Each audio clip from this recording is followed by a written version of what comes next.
So I'm cool with like the monotone colors and the simpleness. I like that. Honestly, why I like prefer the brand in a way. But there's a lot more different patterns they could do, like the camo fucks, the snow camo fucks. But what I'd love to see is like a plaid. It could be done. I'd love to see like a tiger. Yeah. Oh yeah. Yeah. I mean, just being creative. Yeah, like, and it doesn't have to be a regular thing. It just be one-offs. You know, like well, that's what they limiteds. do a ton of one-offs anyway. And they do a lot of these like symbols. But at the end of the day, though, you know, I don't know their numbers. Oh, I know what numbers you bring for them. Yeah, let alone but everyone else. Yeah. Don't fix what ain't broken. You know what I'm saying? Yeah. If the simple shit sells, the simple shit sells. Yeah. But you think owning a brand, like, that's at least what I want to do, is have fun with it. You know? Yeah. Yeah. But I'll say, and for reference, as we enter the show, this is the All or Nothing show. Yeah, it's the All or Nothing show. Austin Brock. You should know us by now. Hope. If not, now you know. But talking about 10,000, but one thing that they do a killer job with, I will say, is branding, like positioning themselves. Yeah. So like when you look at the brand, you're like, this is high dollar premium. And that way, once you get the clothing has to match the experience you expect. Yeah. And for the most part, it does, you know, from the box to, you know, the plastic cover, you rip open the package, to the actual quality material. Mm-hmm. It pretty much meets what you expect, but they do a great job, you know, as sad as it is, and I want to be posted on the story and, you know, all these other things, they only post basically like there are certain photographers that shoot really high quality photos and videos. They only repost things that are like, they rarely ever repost. The only time they repost is if it's like a high dollar athlete or influencer that they sent out gear to, or they're doing a specific event or something like that. It's very selective, you know. I like that, but at the same time, especially when it goes to reposting, you would want to repost as much as you could on a story. You know, it's something that isn't going on your profile. So you like would the think army that of people. You would think that, and I think it works really well for most brands.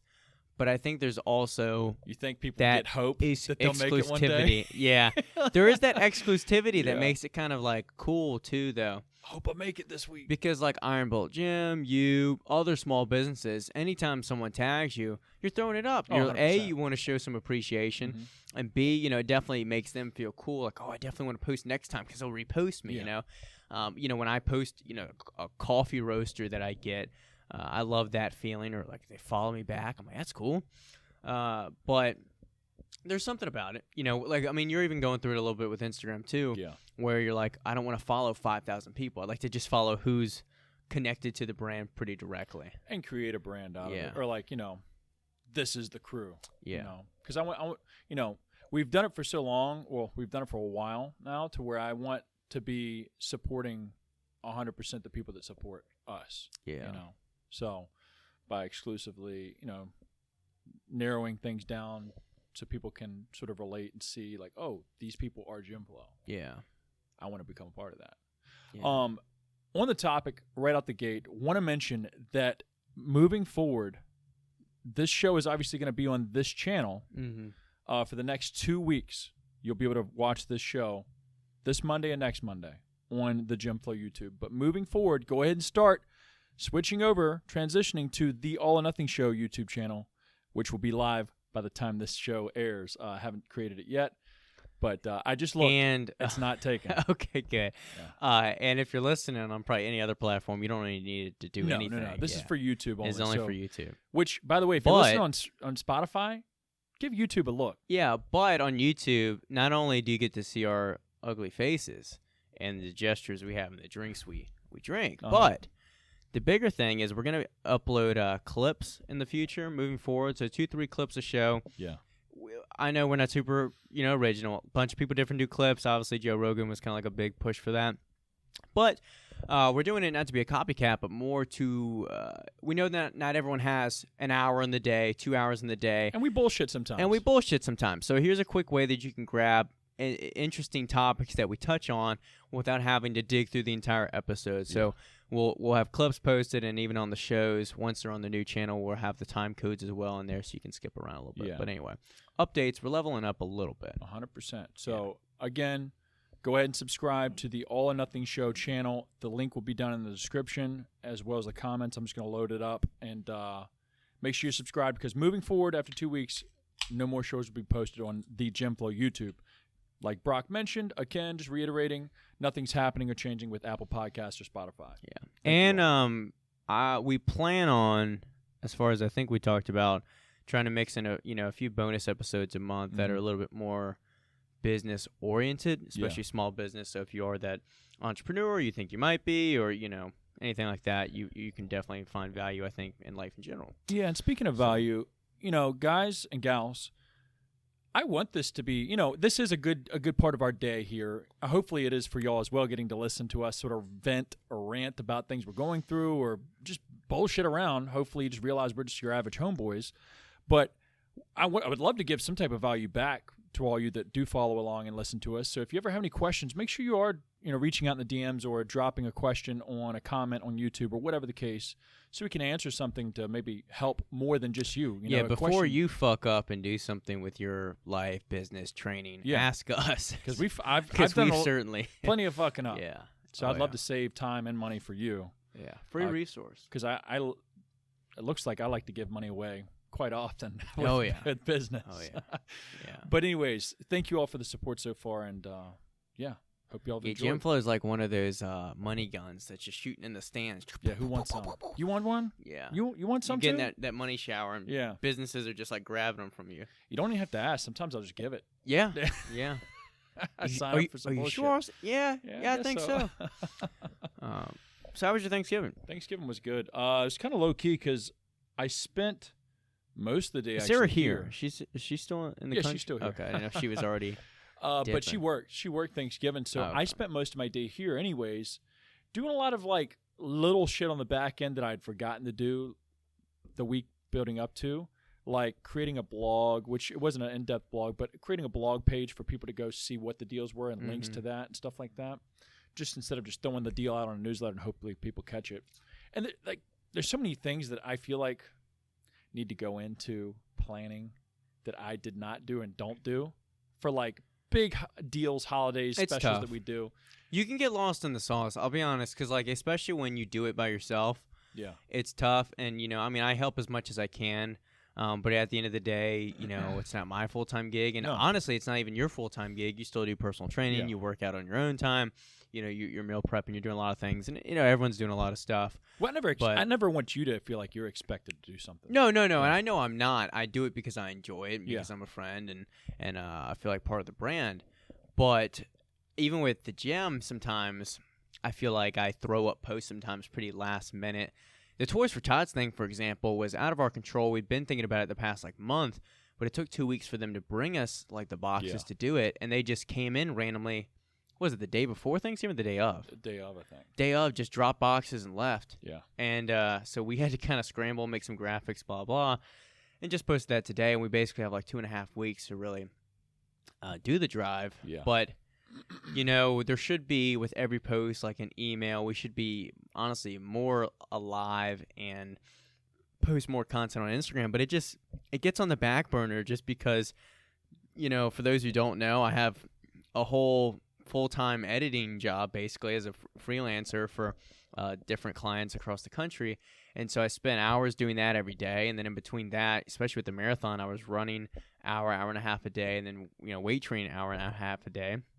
And then I'm also supposed to actually spend time with Maddie and my dog, and next thing you know, it's the end of the day. You got to go to sleep, and you get up, and the days just kind of go on and go on. And when you're trying to plan for something like a Black Friday, it's easy to forget those little things. You know the deal in your head, but the next thing you know, you're like, shit, it's Thursday. It is. So, I get it. So I definitely piled in a ton of shit Thanksgiving Day, but I didn't have really festivities pop off till later that afternoon, so I was able to come in here, crank out a few hours, rolled to my sister's house, and I don't know if you noticed, but it wasn't on purpose. I rolled to my sister's house, ate a fuck ton of food, about a plate of heavy and a little half plate. Yeah. Had a couple beers, and next thing you know, I was passed out at 6 in my niece's bed. And I woke up at 8:15. I was like, oh, fuck, Black Friday just dropped. I got to post. So I woke up at like 8:30 and just dropped a bunch of posts. Hey, we're live, even though it dropped like an hour and a half earlier. And yeah, I was a little late to my Did you have the website like preset? Yeah, to update? the website was already preset. Okay. But that's funny. The post, like no social media went out at all on time. Yeah. Better late than ever. How was the food? Food was good. We've deep fried our turkeys. First one was a little dry. Second one came out perfect. And mashed potatoed up, dude. I stuck with meat and potatoes pretty much. Meat and potatoes. So I don't know what's wrong with the past few years, but it's not one of those, I know we talked about before, everyone's posting like, oh, memories over macros, like you don't need to track your food. And I'm not about to say you should. I'm literally like same concept. I believe in that. But just it's almost like this moral righteousness, virtue signaling to post on your story like, hey, just a reminder that mac and cheese is for nostalgia and love and happiness. It's not about the fats and carbs. It's like, sure, but we can also acknowledge both truths. Yeah. But anyway, I feel like the past few years, I haven't eaten that much on Thanksgiving. And not because I'm like trying to hold back. I'm really not. But I think I'm just filling up on the turkey, and I just don't have the appetite maybe I used to when I was younger. But, and part of it, too, is I try and – because sometimes I go over to Maddie's family, and I don't know – they'll say 1 o'clock for the Thanksgiving dinner, or it could be any day. It's really like 3:30 or 2 o'clock by the time we're eating. So I think I went in with a little bit of food in my stomach. Pre-meal. A little bit of a pre-meal, yeah. But anyway, they had a great Thanksgiving dinner. It was a pretty good turkey overall, not too dry. Of course, my biggest favorite is that sweet potato with marshmallows. I mean, just hits. You really can't fuck it up. Yeah. You really can't. I had some at my joint, didn't touch it. Really? I went too heavy on the mashed potatoes. I got this went too heavy. And they didn't have mashed potatoes, so I didn't touch that. Yeah. They had some mac and cheese. It was all right. A little bit of stuffing, all right. But nothing really grabbed my attention like the sweet potato. What else did they have? No really veggies. Oh, no veggies. Yeah. I don't think mine had any veggies either. Yeah. But the only thing I did have a good solid piece was I had some cheesecake that Maddie's brother's girlfriend had brought.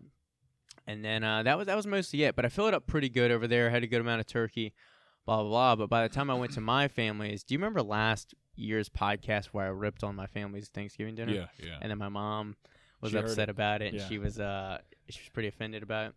So this year I got to shit on them again. This year, all right, so you got the traditional dry as the Sahara Desert turkey. You might as well grab a handful of sand and just eat that. I mean, I didn't even touch the white meat because it was like that. The dark meats, that was fine. It's hard to make that dry, so that was fine. But Maddie, I saw her put on her plate like 2 pieces of that white meat, and I was like, "Do you want me to get you the whole bottle of ketchup?" I was about to say that, and you need a tall glass of water. Yeah, it took her a while to finish it, and then what was even next on the table? I remember the green beans. So I like green beans. You like green beans? It's okay. They're okay. Okay, you don't expect much flavor. But these green beans were like rubber water. I mean, it was just, there was no flavor. The only flavor you had was like this rubber coating of whatever these reheated like green beans were. Don't think there was any mac and cheese. No, the corn pudding was okay. Granted, my mom, she said she didn't have her usual recipe. But I think I'm just getting a little bit over corn pudding. It's almost like baby food, the texture of it. The mashed potatoes were. I was gonna get myself a spoonful, and it was so clumpy. I just left it. I went to get a scoop, and then I put the scoop back in there. I said, "You know what? Yeah, I said, you know what? I don't even want it." This is why you're not the number one son, dude. I don't think I had a chance. But no, after this, I hope she doesn't listen to this one. But last year she did, and she brought it up for Christmas. Christmas was good. Yeah. So maybe this is the motivation she needs. Well, sometimes you need some truth. Well, let me finish. Sweet potato was all right. It was good. It was very good. It's hard to fuck that up. And then here's the thing that pissed me off to end off the Thanksgiving. Shit. So Maddie's family, I don't know why, they never do pumpkin pie. Okay. I don't think that's a normal thing, right? Like Thanksgiving. a must. Where do you have pumpkin pie? Thanksgiving. Where else That's do you the have season, yeah, I guess so. I don't know. So I knew my family would. So they had a pumpkin pie. I was like, all right, cool. I can get a slice of pumpkin pie. Looking forward to that. So we finished dinner, sitting in the living room, and my mom goes, okay, I'll go get the desserts. I'll put the pies in the oven, let them heat up a little bit. Because they had a pecan, a pumpkin, a sweet potato. And I thought to myself, why the hell would you heat up a pumpkin pie? And here's why you don't. Because I went to get a piece, and as soon as I take a bite, no, it didn't fall apart, but it's mushy. And you don't want warm, mushy pie, and it's just gross. It depends on the pie, but definitely not a pecan pie. Fine. Yeah. Apple pie, perfect. Yeah. Blueberry, perfect. Cherry. No, I get you. But a pumpkin pie. I get you. No, you don't want that warm. And so I took one bite, said, nope, put that down. And there was coconut cake, so that was good. But so would you order a pizza? I would. Dude, I should have. You know what? I'm calling Domino's. No, luckily I was full enough from the other dinner. Yeah. But, you know, I don't know if it's just the food I'm eating isn't as appetizing, or if I'm just being a picky bitch and I'm not too hungry on these days anymore. But I feel like the whole thing about Thanksgiving is the food. I mean, it's family too. It is. It's family too, but it's family and food. But and you if you're can't missing deny, food, yeah. I mean, it's Thanksgiving. It's you can't not just deny. When you say Thanksgiving, it's like we can do a gonna, get-together anytime. We're going to feast. Yeah. Thanksgiving should be a feast. I should leave stuffed. Yeah. And I was disappointed. Dang. I was disappointed. But, you know, maybe there's always Christmas. Yeah, there's always there's a chance for... You got time for redemption. Yeah, I was going to say there's time for redemption, so we'll see. But I figured I had to drop that bomb because... Damn. I don't know. But I told Maddie, I was like, you know, in the future when we're like, you know, the Thanksgiving like family or whatever we're doing for our kids, whatever it is, I was like, I don't care if I got to slave away. We got to have good food. Yeah, because I don't want to be that family that's just, you know, eating stovetop stuffing and just garbage turkey from the Publix. You know, I just can't do that. Yeah. Yeah. I mean, at worst case scenario, you could at least buy out. Yeah, could. Good. Damn, son. Yeah. Well, I'm sorry for your. I hope yours was better. It was good. Better. It was good. It put me to bed. Fucking put me to bed. But that doesn't take much sometimes. No, you take the caffeine from you and you'll go right to bed. And that was another thing that was brought up. My brother-in-law thinks I have narcolepsy, which is like where you just pass out randomly. No, I think I don't. So here's the deal. I'm here a long time throughout the day. I'm not working every single hour, but some days are longer than others. And by the time I make it home, especially after working out and biking, as soon as I sit my body down, if I stay standing or like moving, I can stay up for hours. Dude, I know what it is. What it is I'm sure caffeine plays a part. Well, yeah. But the biggest thing is you don't get as much sleep as like I do. No, I got just under 5 hours last night. Yeah, because when you were telling me your schedule one day is, you know, a lot of times you're getting home at like 7 o'clock, somewhat similar to me, but a little bit later most days. And what you end up doing is staying up a little bit later, eating food, whatever. Yeah. I get home, Maddie and I will like watch one episode of Netflix, take Dobie out and go to bed. So we're in bed by 8. I'm up at like 3:50. Worst scenario, I'll get 7 hours of sleep. But I'm usually getting 8. But I know you're getting like 4, 5, 6 at best. You know? Last night, I stayed up with Sarah to watch because it was her night off from the hospital. So I stayed up with her to watch a movie. The movie ended at like 11. Yeah. Took a shower, got in bed, 11:40. Set the alarm for 3:45. Up and at 'em. Yeah. Let's go. 4.5 hours of sleep. Yeah.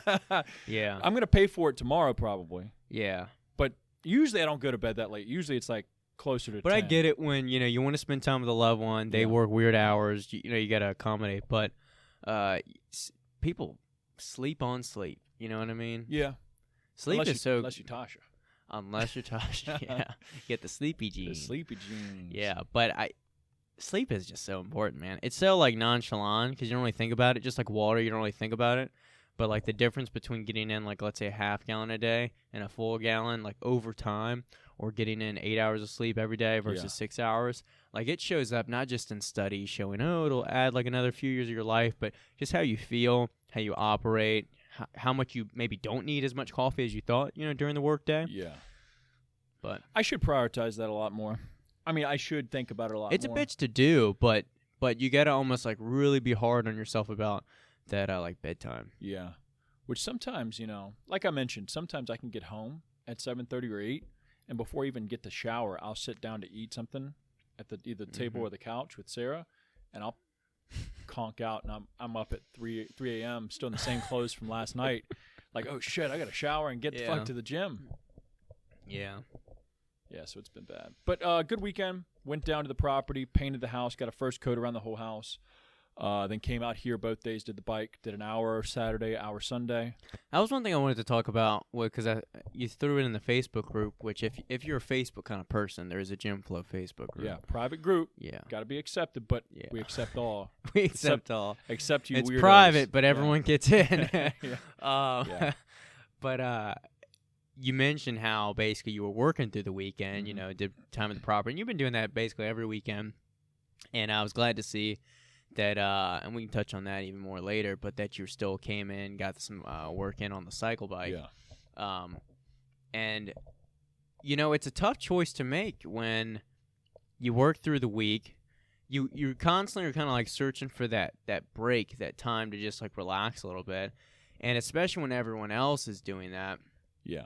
And taking a holiday weekend, it's hard to still make that choice when you look at your watch at 6 p.m. You've done a good amount. You could call it a day. I could have. But coming here, you'll be that much more happy and proud that you did it. I think about shit that you've said, not just you, but like other things I see people that are high achievers or that want more out of themselves. Sometimes you have to stay late sometimes. And I knew I would have regretted, and it's a saying that you said a lot, regretted doing that extra or staying later and doing that. Like, I would have regretted not doing that. Looking back, if I would have made it home, if I would have just called it early, would have went home, sat on the couch, had an extra hour to my night because I did an hour on the bike, I would have sat there right before bed and been like, damn, I could have rode that bike, but I didn't. I feel like I've never in my life gone, man, wish I would have watched that Netflix episode. I could have watched that one last night. Or, man, I missed that football game. Like, should have stayed up and watched that one. I never really do that. But you do get home early, and you realize, damn, I fucking skimped. I only did 3 miles. Or, oh, I skipped that workout. Or, Well, I just know the person I want to be. Or I want to try and be and work towards. And I just realize that's not getting you any further. Would just put me in the same cycle of what I don't want to be, is that person that's just like, oh, I've done enough. Oh, I'm like, which there comes a point where it's like, hey, you do maybe need time here or there, but I'm not trying to be a hardo. Yeah. But you have to hold a standard to some point for yourself if you want to get better. Yeah, you got to walk the line and find the right balance for you of, some relaxation time, some me time, a little bit of a break from the hustle and bustle, but also a strong sense of discipline and sticking to becoming better and productive every day. And ideally, you can almost work up that productivity percentage of your day higher and higher till you find, a balance that you can maintain without losing your like mental health or stability. Yeah.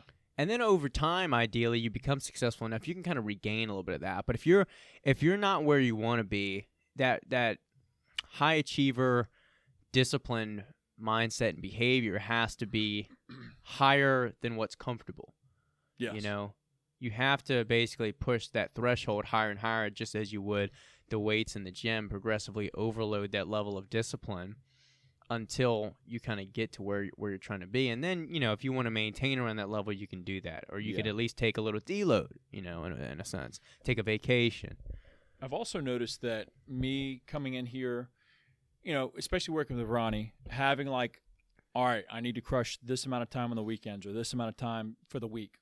Knowing that I have a goal, first off. And then second off, giving myself that little bit of struggle at the end of the day, getting that done, that sense of accomplishment made any stress of the day sort of that much less. Do you know what I'm saying? Yeah. So like whether I was stressed about financials or whatever else, some of it just gets a lot more or less sharp when you feel accomplished. You got something done, whether it was the bike or the run or whatever. That's what running does for me. It's like that decompression at the end of the day, where sometimes on my run, I tell you most of the time I don't listen to music or anything, and a lot of times I'm thinking about work I have to do, stress, what I'm doing tomorrow, blah, blah, what I need to do when I get home. But all that would normally stress me if I was sitting at home or at my car in my office, when I'm running, it almost slowly, like that level of thought and stress and all that just kind of slowly comes down and becomes more manageable. Mm-hmm. It's just how it feels, at least. And like you said, there is that accomplishment when you're done. Watch beeps. I look. I'm like, okay, dude, run done. And I'm able to rest easier at night knowing that if you maximize the day. Yeah, if everything else shit the bed, at least I got something done. Yeah. Which not every day is that bad. But, I'm sure everybody can relate to having some rough days. If you can finish the day with one accomplishment like that, you'll feel so much better. Take it every day. Yeah. Yeah, 100%. How has cycling been recently? Sucks.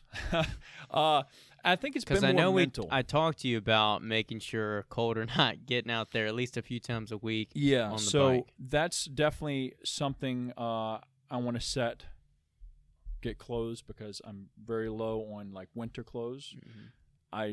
We work in a gym all day, so I just wear gym attire, Mm-hmm. like shorts and, if at best, a hoodie. Mm-hmm. So I need to get some good pants, or at least one set of decent pants. I was waiting for you to plug some type of... There is an apparel brand that has a code Covington Yeah. that today's your last chance to save. Oh, shit. But get gear for outdoor winter rides. I don't plan on riding every single weekend outside, but I would like to at least do one, whether it's just a quick hour, Mm-hmm. And then do 2 hours on the station, or hopefully not that much, but, split it up to where I can get my hours in for the week, my quota, but get outside a little bit into the weather. And just, regardless, being on a real bike is so much different than that stationary. It is. It's super different. So and whether even, it's cold or hot, it's just that much different. Yeah, and even with running, I feel like it's less different from treadmill to outside, but it's still a difference, certainly. And, one thing that I'm definitely trying to do as well is making sure I am staying outside. So like I told you, a couple things I did to kind of prepare for the winter season, get a headlamp and heavy jacket and pants and tights and blah, blah, blah.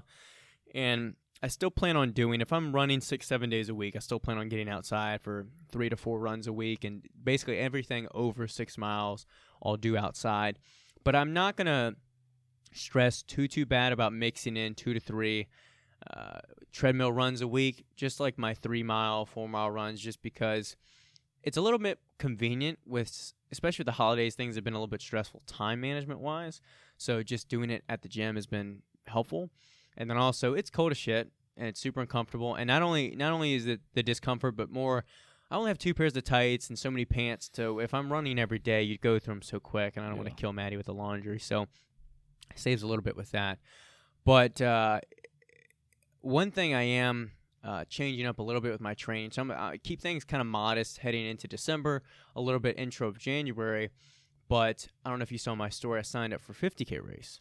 Yeah, I did see that, Yeah, so that'll be mid-March, it's going to be March 12th, and so... Where's that at? It's over in, I believe, Love, Virginia. It's like 2.5 hours, like western north from where we're at. A trail? Yeah, it's a trail run. So it goes along, I think it's something called like the George Washington Trail or Washington something trail. But anyway, should be fairly scenic. With Virginia, you never know, the temperatures could be cold as shit that day, could be warm. Especially up in the mountains. Up in the mountains, yeah. So there's definitely, with it being a trail, interesting terrain and different elevation gain and loss. So it'll be a good challenge. They have a 50-mile option, a 50K, and a 25K. I don't feel like I'm quite ready for the 50-miler. How many miles is 50K? 31 miles. So a little bit over a marathon, and then with it being a trail and the elevation gain, it's a good bit harder than a marathon. I'm not going to say, because who am I? I haven't ran more than a mile since last year. You ran like a mile and a half with me that one time. Yeah, about died on flat pavement. But I feel like a trail would make it not go by that much quicker, but at least give you something like, you get those different elevations, the scenes, and it just makes it go by I think it plays easier. into my favor better, and I'll tell you. So mentally, it's more interesting and scenic, and it almost keeps your mind engaged more because you do have to watch where you're stepping. Trees. Yeah, and it'll be mostly there's some parts paved, some parts gravel, so it's not like I'm jumping over roots. But there are, for the most part, I do have to keep an eye on where I'm stepping. It's a little bit more technical. But I think where it plays in my favor more versus a marathon is you're supposed to walk or hike certain spots. If it's a really steep decline, you're not supposed to run that. No. If it's a steep incline, if you're going around rocks or trees or whatever, you're not supposed to run those. I mean, you can try and power hike, but it's almost like there's more spots that are not only like walkable, but you're encouraged to like pace yourself a little bit differently for this kind of stuff. So like the cutoff time is 12 hours. Yeah. So you have a long time to run 31 miles, but you wouldn't run this. You'd run maybe let's say, like if you ran the distance, maybe you could run the marathon distance, 31 miles in like 5 hours, 6 hours if you're fairly efficient. But with it being a trail, the elevation gain, the different terrain, it's probably going to take somewhere between like 8 to 10 hours for most people. Yeah. So I'm hoping to shoot something for like a 10, 11 hour rather than chasing the cutoff time. But, we'll see where we end up. But with that, change and that race set, I plan on hitting the Pocahontas State Park once a week and making that like my key run for the week. So all other runs will still be how I've normally been doing it, working on some speed, working on some distance, adding in just overall mileage, to my volume for the week. But that trail run, I'm going to operate a little bit differently with it. It's going to start, fairly long, something like, probably like an hour and a half of a run. But then what I plan on doing, instead of adding mileage over time in each week, I'll be adding time. Because for the most part, I'm focused on being efficient and productive time on feet for an ultra race. I'm just focused on moving forward. Yeah. Whether I'm running, walking, hiking, whatever, I just need to keep moving forward. Because more time I need to stop, more time my legs like just kick out or tired. Yeah. That's the problem. That's slowing me down. So I'm going to basically plan these runs based off, like I said, time. I'm going to try and add time each week, whether it's 10 minutes, 30 minutes over 2 weeks, whatever it is, and build that up to maybe, let's say, one of my training workouts closer to the race might be like a 5-hour trail run. And I don't care if I'm running the entire time, but I need to just keep moving forward. And then I'm also going to take breaks where the aid stations will be. So if it's like the first aid station is 14 miles in, at 14 miles over at Pocahontas State Park, I'll take a 5-minute break, refuel, do whatever. Trying to simulate, race experience. Yeah. So really excited to kind of plan that out a little bit more because the long-term vision is that 100-mile race and consistently running ultra marathons, which are pretty much all trail races for the most part. So this will be like almost my first kind of step into that, and I'm excited about it. I don't know how far the trails are, but I've ran a couple of them years ago with Sarah, and they're pretty good trails to me because I've been on a couple. I've been Poor Farm, I've been Buttermilk, and Forest Hill Park. There's quite a few trails in the woods through there around the pond and whatnot. I don't know how long they are. Probably not long enough. You'd probably have to run a few laps. They're like, I think one guy I know, he used to run the Buttermilk, the North Bank, and the Forest Hill one a lot.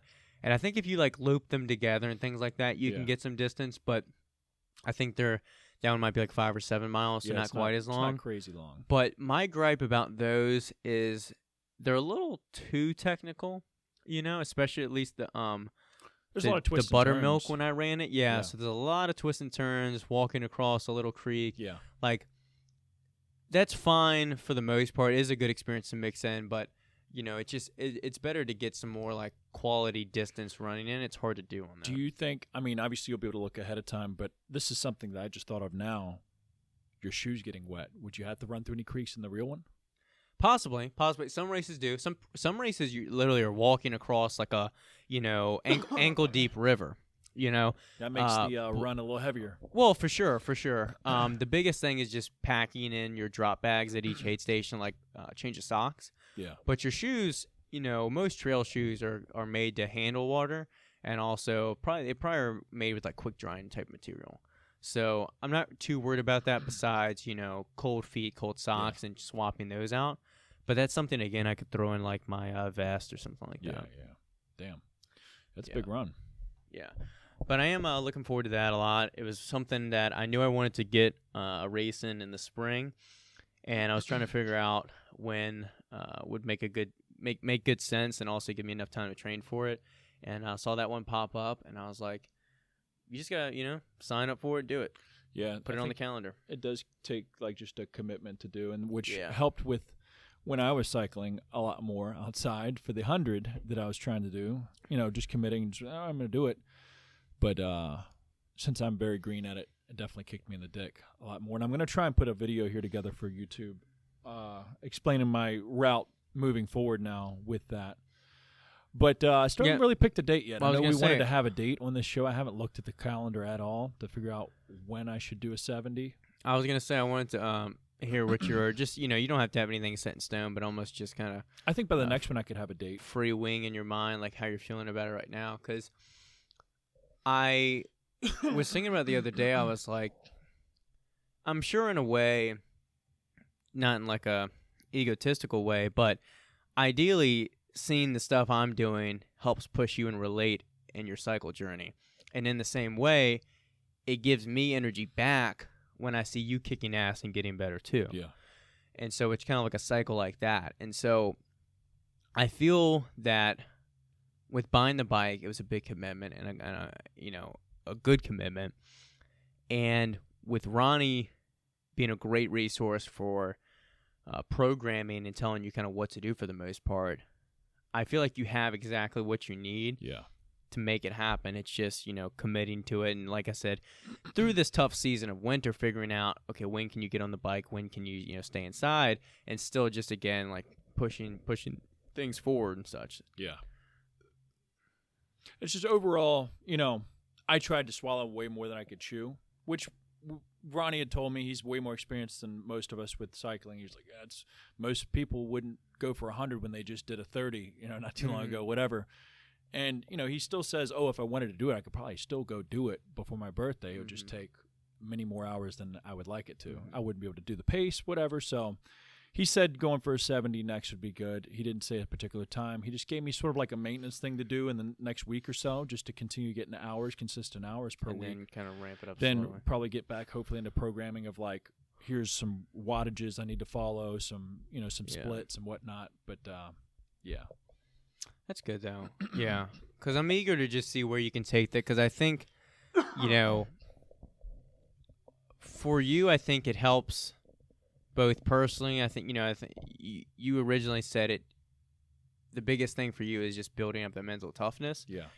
And I think it'll do that for you tenfold. But then also, I think the physical conditioning and just the value it'll add to your life, like you said, lower stress and just different level of accomplishment, I think will bleed into everything, not only your personal life, relationships, but also Gym Flow. I think it gives more of an identity to where Gym Flow is headed as an overall performance-based brand and nutritional, supplementation company. And I think it's good for people to also see the owner, the people behind the brand, backing up what the brand's all about. Living the life. And living the lifestyle and things like that. So, and also, again, the work ethic, the discipline, or whatever carries into the actual management and, processes behind the brand. So I'm eager to see kind of where it goes in the long run. I think it's already led to a lot of like positive changes and things in your life and in the business. So excited to see it. Yeah, me too, man. Me too. But as far as topics, you got any? Yeah, I didn't get I was any gonna questions. say I had Oh no, we hit everything. Damn. God damn. Very nice. I know. We just naturally weaved it in. Well, I don't really have anything else on the top of my head, but I did want to mention, hopefully here moving forward, we're going to have some guests appear on the show, so hopefully y'all get excited for that. Keep up on social media, making sure that you at least switch to the new channel, like I mentioned earlier, and if you have anybody you'd like to see on the show or you think relates to what we talk about and moving it forward, make sure you let them know about us and drop them in the comments. We'll reach out to them. Yeah, and then again, a reminder, we have the deadlift competition at Iron Built Gym, December 18th. If you are interested in winning some money with some cash prizes, and any proceeds that we make are going to the Salvation Army. So, good excuse to PR, go crazy, lift heavy, potentially win either $200, $100, $50 prize, cash prize, or worst scenario, the money is still going to a great cause. Again, December 18th at Iron Belt Gym. For more information, go to our Instagram page. You can sign up via the link in our bio. I think a lot of people quick brief, and you'd explain it better than me. The ranking system's not for the heaviest deadlift. Oh, that's right. That's right. Yeah. I think a lot of people get to be like, fuck. Yeah. So it's not just the heaviest deadlift. It's based off your DOT score, which just like your body weight. For the most part, it's a system. I had one guy kind of explain to me a little bit more. Yeah. Because I was just familiar that was what most powerlifting competitions are kind of like doing, at least when they kind of negate body weight. But basically, the Wilks used to be that same concept, where it's like body weight, but also taking into account like the poundage lifted, body weight, whatever. But it always apparently favored heavier lifters. But the DOT score is apparently a little bit more fair and universal. So that's what we're using DOT score. So it's not purely just whoever lifts the heaviest. Yeah. There's other factors involved as well. So you have a chance. Yes, everybody does. You could show up being 110 pounds and win. Yeah. So that's the deal with Ironville Gym. We should have some more machines coming soon too. I think at Santa's workshop they're almost done with the Arsenal strength machines. So South Pole. We'll see. Yeah, they're at the South Pole. Yeah, pretty much. All right, guys. Follow us in the description below. Keep up with us. We'll see you all next week. See ya.